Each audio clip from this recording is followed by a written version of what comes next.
अतिशय सुंदर आणि निर्विवाद वर्चस्व. मित्रांनो, आज एक भव्य दिव्य आदत मैदान पार पडत आहे. कापरेकरांचं एक आदत एक बैल मैदान आणि या मैदानातील गट क्रमांक 10 सुटला. गट क्रमांक 10 मध्ये नक्की कोण जण सेमीसाठी पात्र, तर या गट क्रमांक 10चा निकाल आणि निकाल.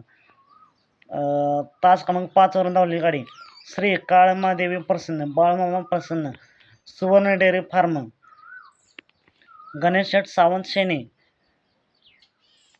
भैया ड्रायव्हर बांबवडे या गाडीचा 1 नंबर आलाय. तात्यासाहेब शिंदेवाडी, आंबेगाव पुणे, टायगरवाडी व कराड, हिंद केसरी भैया ड्रायव्हर बांबवडे यांचा रुबाब पळाला आणि त्याला साथ दिली सुवर्ण डेअरी फार्म, गणेश शेठ सावंत शेने, हिंद केसरी भैया ड्रायव्हर वाटेगाव, आदित्य पाटील शेने आणि अजय शेठ साळवी चिपळूण कापसा यांचा अर्जुन पळाला आणि गाडीवरती ड्रायव्हर होते भैया ड्रायव्हर बांबवडे. या गाडीला सेमीसाठी खूप साऱ्या शुभेच्छा. सात मुंबई पुन्हा एकदा अपडेट्स भन्नाट अशा नवीन व्हिडिओमध्ये.